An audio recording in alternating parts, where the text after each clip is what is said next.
యెషయా గ్రంథము 40వ అధ్యాయంలో మన ఆరాధన కొరకు ఒక మాట చదువుకుంటాం. ఆ తర్వాత కొంత సమయం మనం ప్రభుని ఆరాధించే వారంగా ఉంటాం. యెషయా గ్రంథము 40వ అధ్యాయము చివరి వచనం 31వ వచనాన్ని మన ఆరాధన కొరకు చదువుకుంటాం. యెషయా గ్రంథము 40వ అధ్యాయము 31వ వచనాన్ని మన ఆరాధన కొరకు అందరము కలిసి ప్రార్థనాపూర్వకంగా చదువుకుంటాం. యెహోవా కొరకు ఎదురు చూచువారు నూతన బలము పొందుదురు.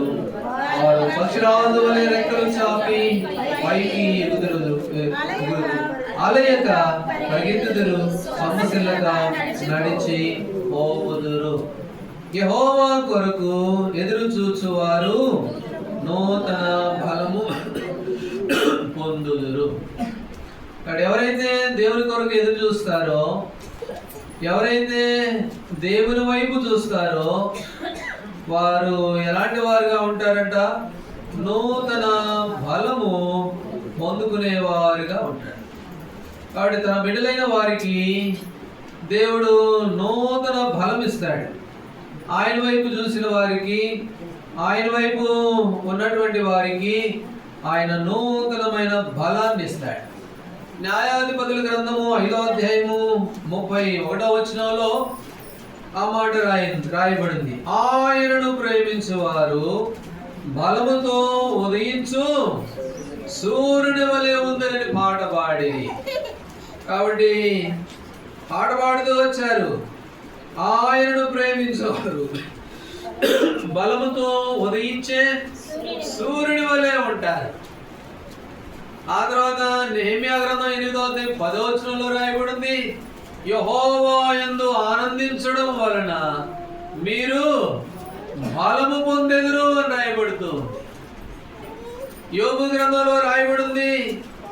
కాబట్టి ఆయనను ఆశ్రయించేవారు అంతకంతకు బలాభివృద్ధి పొందుతారని రాయబడుతుంది.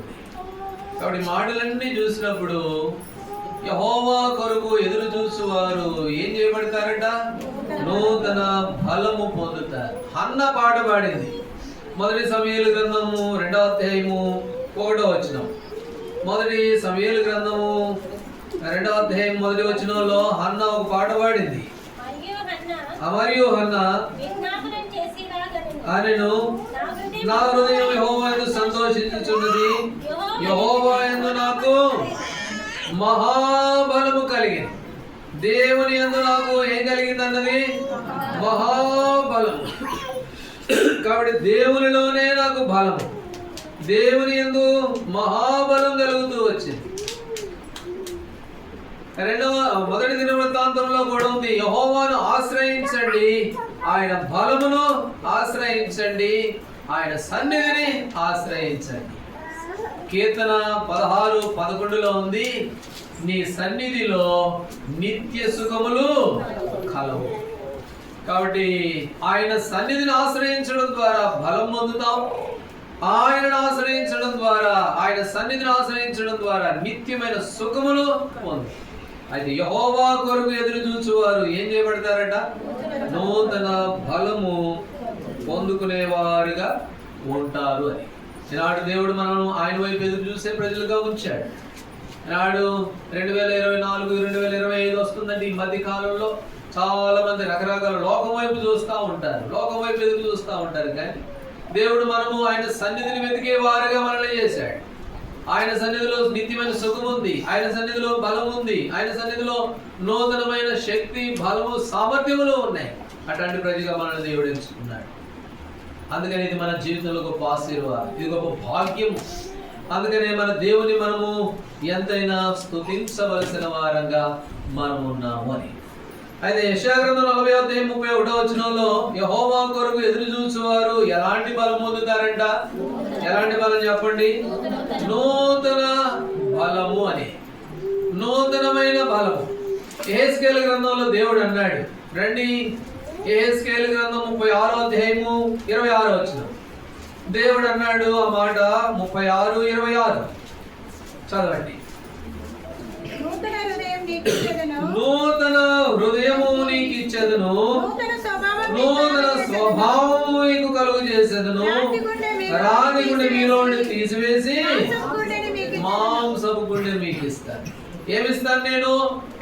నూతనమైన హృదయం ఇస్తాను, నేను నూతనమైనటువంటి మనసు ఇస్తాను, నేను రాతి గుండె నీది దాన్ని తీసివేస్తాను. ఏమిస్తాను? నూతనమైన మనసు ఇస్తాను. మన దేవుడు ఎలాంటి వాడు అంటే, ఎవరైతే ఆయన కొరకు కనిపెడతారో, ఎవరైతే ఆయన వైపు ఎదురు చూస్తారో వారికి ఏమిస్తాడంటే నూతనమైన బలం ఇచ్చేవాడు. ప్రభువే అన్నాడు ఈ మాట, ఓ నా ప్రియ కుమారుడా, సహోదరి సహోదరుడా, నీవు నా వైపు చూసావు, నా సన్నిధిని వెతికావు, నా సన్నిధిలో నిత్య సుఖం కలవని ఎరిగావు. అయితే నేను నీకు ఏమిస్తున్నాను అంటే నూతనమైన హృదయం నీకు ఇస్తాను. కుమారుడు వెళ్ళిపోయాడండి, ఈయన డబ్బులు నాకు అన్నాడు. లోకాసువార్త 15వ అధ్యాయంలో అవి తీసుకొని దూరదేశం పోయి నష్టపరుచుకున్నాడు.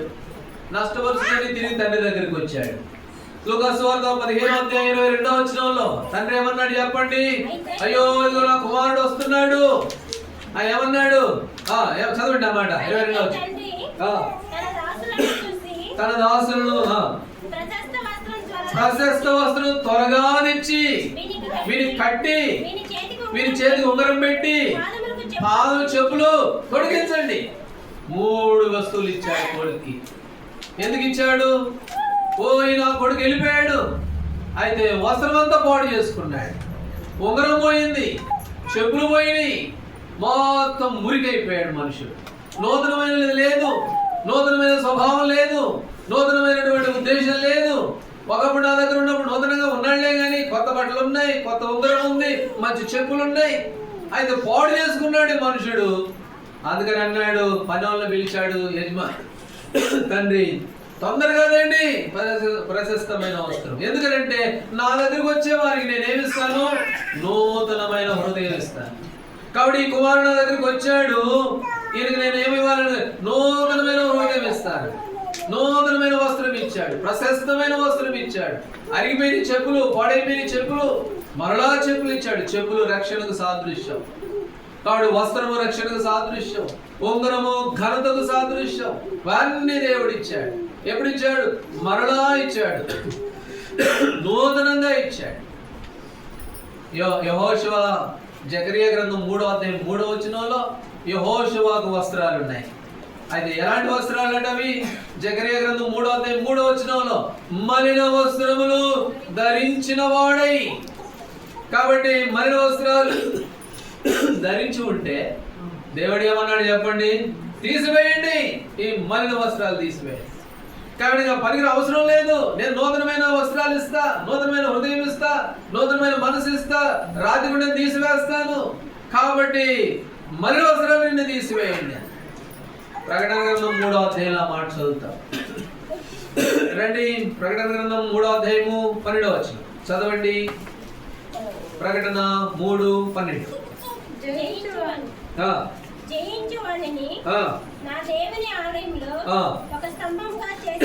చేసేదను, అందులోని వాడికి మీదనే అన్నిటిని వెలుపలేకపోడు, మరియు నా దేవుని పేరును పరలోకములో నా దేవుని యెరూషలేమును నా కొత్త పేరు వారి మీద. ఇప్పుడు ప్రభువు అంటున్నాడు, వారిని స్తంభంగా చేస్తాను, నేను నా మందిరంలో స్తంభంగా నిలబెడతాను. అయితే ఏమన్నాడు చివరి మాటలో? నా కొత్త పేరును వారి మీద ఏం చేస్తానన్నాడు? నేను రాస్తాను. ఇక పాతది అవసరంలా, కొత్తది ఇస్తాను, కొత్త మనసు ఇస్తాను. వస్త్రాలు పోగొట్టుకున్నాడు, వస్త్రమంతా బాగిల్చుకున్నాడు ఆ తప్పిపోయిన కుమారుడు. అయితే మరలా నూతనమైన వస్త్రం ఇచ్చినాడు. ఇదిగో నేను కొత్త పేరును వారి మీద ఏం చేస్తానన్నాడు? రాస్తాను. కాబట్టి ఇక్కడున్న మన జీవితాల్లో మన ప్రభు మన మీద ఆ క్రొత్త పేరు రాశాడు. పౌలు అపోస్తలుడు ఎలాంటి వాడో తెలుసా? పౌలు అపోస్తలుడి గురించి ఒక మాట ఉంది. తిమోతికి రాసిన మొదటి పత్రిక రండి, 1వ అధ్యాయము 12వ వచనం. మొదటి తిమోతి 1:12. పూర్వమందు దూషకుడును హింసకుడును హానికరుడనైన నన్ను తన పరిచర్యకు నియమించి నమ్మకమైన వాడిగా ఎంచినందునకు చాలండి. పౌలు అపోస్తలుడు ఎట్లాంటి వాడంట? పూర్వము నేను ఎలాంటి వాడును? నీవు దోషకుడును, హింసకుడును, హానికరుడును. ఆ పాట కూడా ఉంది కదా, ఏం పాట అది? హానికరుడా హింసకుడను దేవదోషకుడను నేను, హానికరుడా హింసకుడను దేవదోషకుడను. కాబట్టి అదే మన జీవితం. ఒకప్పుడు పూర్వం ముందు ఎట్లాంటి వాడినంటే, నా మటుకు నేను చెప్తాను, నా విషయంలో నేను వస్తే ఒకప్పుడు ఎంతో భయంకరమైనటువంటి వ్యక్తిని. పూర్వం ముందు హానికరుడును, హింసకుడును, దోషకుడును. అయితే ప్రకటన 3:12 ఏమన్నాడు? వాని మీద నా క్రొత్త పేరు వచ్చేసింది, కొత్త నూతనమైన హృదయం వచ్చేసింది. అందుకనే ఈనాడు ఆ అనుభవంలోనికి దేవుడు మనల్ని తెచ్చాడు. యెహోవా కొరకు ఎవరైతే ఎదురు చూస్తారో వారు ఏమైపోతారట? నూతనమైన బలం పొందేవారుగా. దేవుడు అబ్రహాము చేశాడు, క్షమించండి, ఆదామును చేశాడు. ఆదికాండం 2:7 ఎట చేశాడు చెప్పండి? నేల మంటితో నరుని నిర్మించి. ఇప్పుడు చదవండి ఇర్మియా గ్రంథం 18వ అధ్యాయం. ఇర్మియా గ్రంథం 18వ అధ్యాయం. ఇర్మియా గ్రంథం 18వ అధ్యాయము 4వ వచనం చదవండి. 4వ వచనం. కుమ్మరి జిగటమంటితో చేయుచున్న కుండవాని చేతిలో విడిపోగా ఆ జిగటమన్ను మరలా తీసుకొని కుమ్మరి తనకు యుక్తమైనట్టుగా దానితో మరి ఒక కుండ చేసెను. అతడు యెహోవా నా వాక్కు నాకు ప్రత్యక్షమై ఇలాగ సెలవిచ్చెను, ఇశ్రాయేలు వారలారా, ఈ కుమ్మరి మంటికి చేసినట్లు నేను మీకు ఇదే యెహోవాకు జిగటం మన్ను కుమ్మరి చేతిలో ఉన్నట్టుగా ఇశ్రాయేలు నా చేతిలో. ఇప్పుడు అంటున్నాడు, కుమ్మరివాని చేతిలో కుండ ఉందంట, మట్టి ముద్ద. అది పచ్చిగా ఉంటది. ఆ మట్టి ముద్ద చేస్తూ ఉంటే కుమ్మరి జిగటమంటితో చేయించున్న కుండ వాని చేతిలోనే ఏమైపోయిందంట? విడిపోయిందంట. చేతిలోనే పాడైపోయింది. చేతిలోనే పాడైపోతే ఇప్పుడు ఏం చేస్తాడు చెప్పండి? ఆ కుమ్మరి ఇచ్చి ఈ మట్టి వద్దు ఏమొద్దు అనేది దాన్ని ఇసిరేసి వెళ్ళిపోతాడా? అది మళ్ళా దాన్ని తీసుకొని మళ్ళీ సారి మీద పెట్టి తనకి ఇష్టమైనటువంటి ఆకారం వచ్చేంత వరకు చేస్తాడు. అలాగనే ఆదికాండం 2:7 నేల మంటితో నరుని దేవుడు నిర్మించాడు. అయితే నిర్మిస్తే ఏమైపోయాడు? మానవుడు పాపం చేస్తూ వచ్చాడు, పాపి అయిపోయాడు, పాడు చేసుకుంటూ వచ్చాడు. అయితే కుమ్మరివాడు కొండను విడిచిపెట్టనట్లుగా దేవాది దేవుడు మనల్ని విడిచిపెట్టలేదు. మనం పాడైపోయి కొండ కదా మరి పనికి రాకుండా పోయినట్టుగా అలాగ అయిపోయినా కూడా దేవుడు మనల్ని విడిచిపెట్టలేదు. అయితే అంటున్నాడు, నేను నూతనమైన హృదయం మీకు ఇస్తాను, నూతనమైన మనసు నీకు ఇస్తాను. ఓ తప్పిపోయిన కుమారుడా, నువ్వు వెళ్ళిపోయావు, అయితే నిన్ను ఎల్లగొట్టట్లేదు, నేను నీకు మరలా నేను ప్రశస్తమైన వస్త్రం ఇస్తాను. యెహోవా కొరకు ఎవరైతే ఎదురు చూస్తారో వారు ఏమవుతున్నారట? నూతన బలం. అందుకని యెషయా గ్రంథంలో అంటాడు, మా తండ్రివి నీవు మాకు కుమ్మరి వాడవు, మేము నీ చేతి పని అయి ఉన్నాము అని.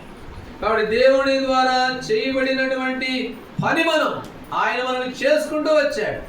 ఆ మాట ఎఫెసీయుల్లో కూడా ఉంది. రండి, ఎఫెసీయులకు రాసిన పత్రిక 2వ అధ్యాయము 10 ఎఫెసీయులకు రాసిన పత్రిక 2వ అధ్యాయము 10 2:10 చదవండి.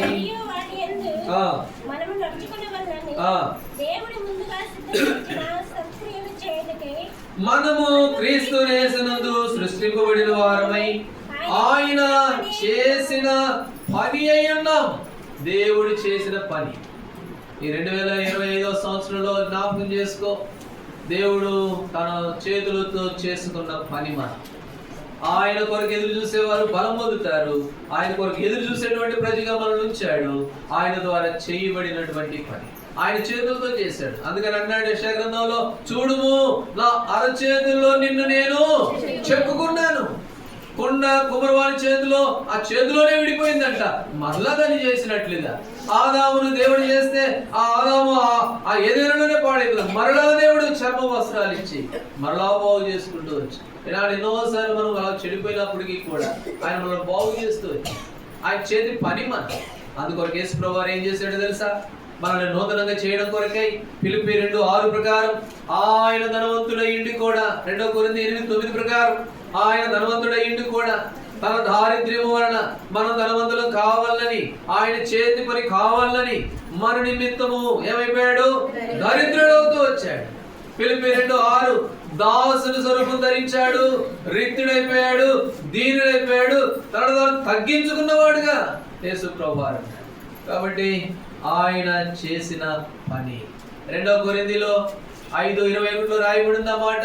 పాపం ఎరిగిన ఆయన మన కొరకై ఏమి చేయబడ్డాడు? పాపంగా చేయబడుతూ వచ్చాడు. ఎందుకు? మనం ఆయన చేతి పనిగా చేయబడాలి, ఆయన చేతిలో పనిముట్టుగా ఉండాలని.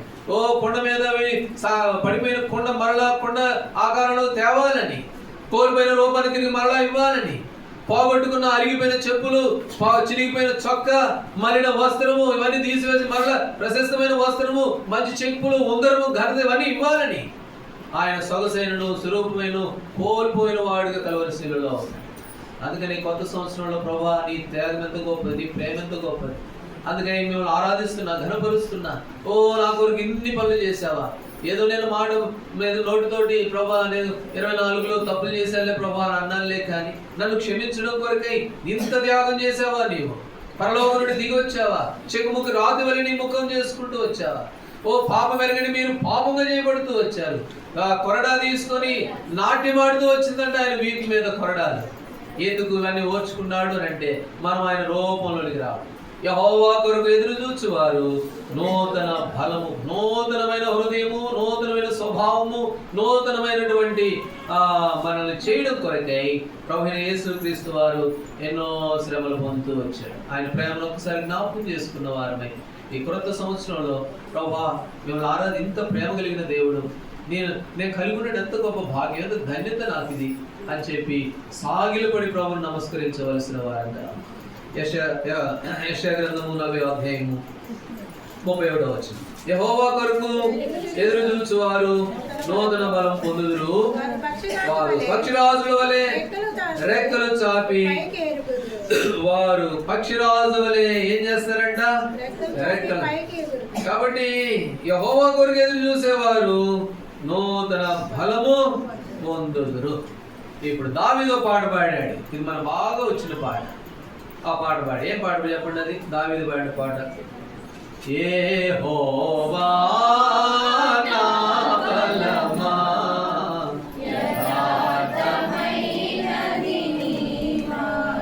అంటే ఇప్పుడు దావీదు ఏమంటున్నాడు? నా బలం ఎవరు?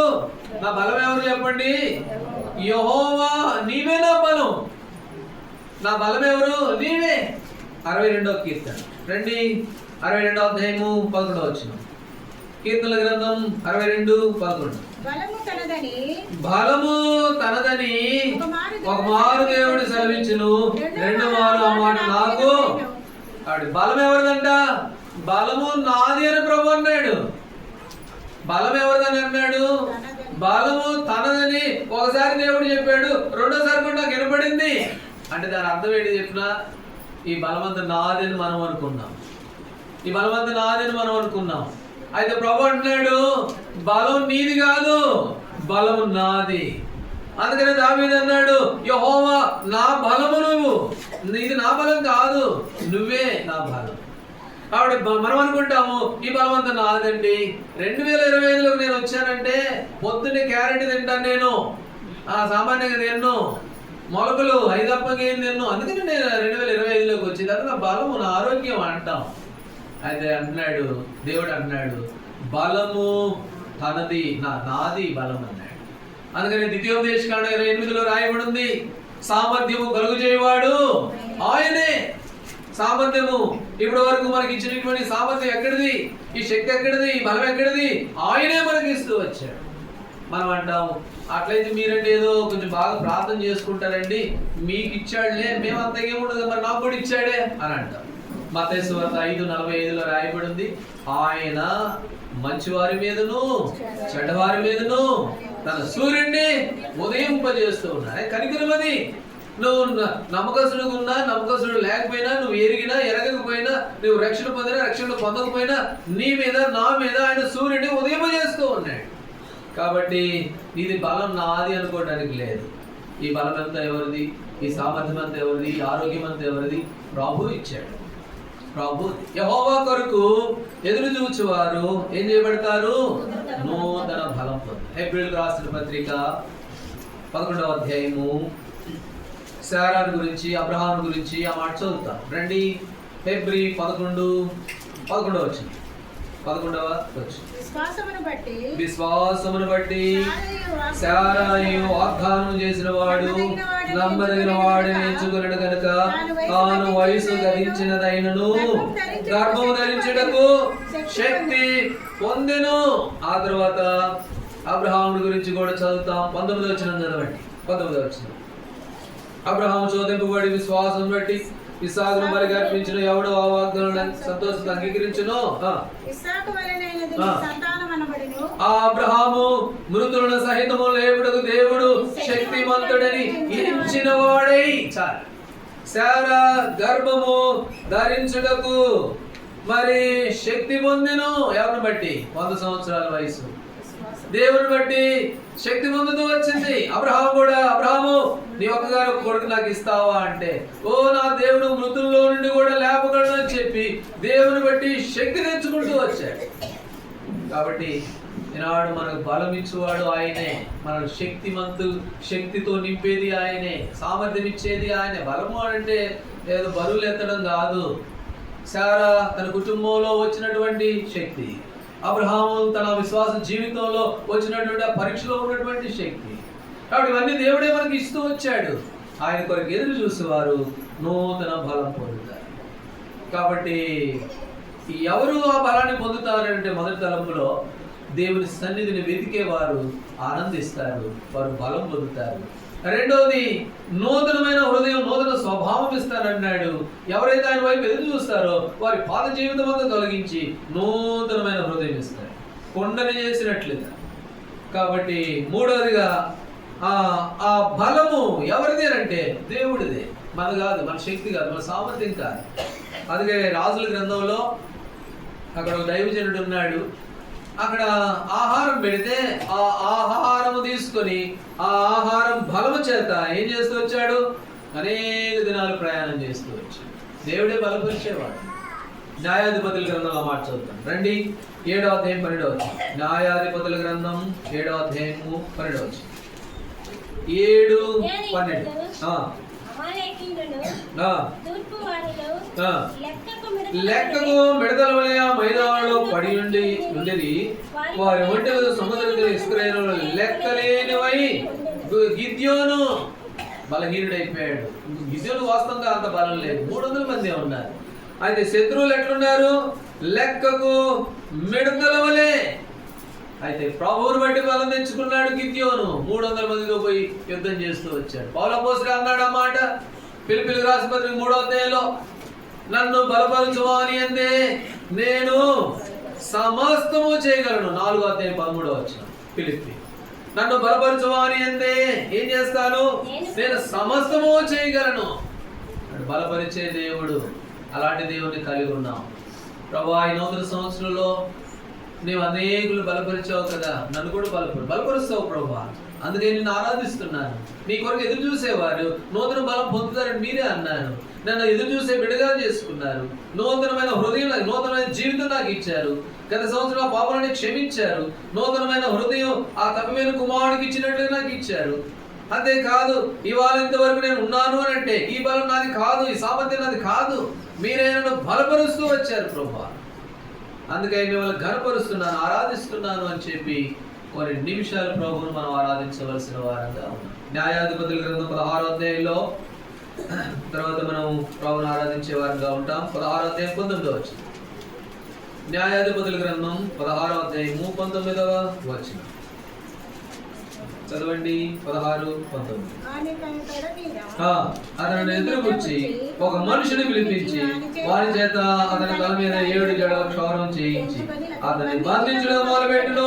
అప్పుడు అతనిలో నుండి బలము సంసోను ఎంత బలవంతుడనంటే 300 నక్కలు పట్టుకున్నాడు అవలేలుగా. పచ్చి దవడ ఎముకను తీసుకొని 1000 మందిని చంపినోడు సామాన్యుడు కాదు. గాడిద పచ్చి దవడ తీసుకొని 1000 మందిని, చేతులు ఆయుధం లేకపోయేసరికి అక్కడ చూస్తే ఆడేదో కొంచెం చచ్చిపోయిన దవడ ఎముక కనపడింది, దాన్ని తీసుకుని 1000 మంది తరిమి కొట్టి చంపాడు. అట్లాంటి బలవంతుడు. అయితే పాపంలో పడిపోయాడు. పాపంలో పడిపోయాడు. అతని బలమంతా కూడా ఏమైపోయింది? తొలిగిపోయింది, పడిపోయింది. యోబు గ్రంథంలో రండి, ఆ మాట చదువుతాం. 18వ అధ్యాయం. యోబు గ్రంథం 18వ అధ్యాయము 5వ వచనము, ఆ తర్వాత 12వ వచనం.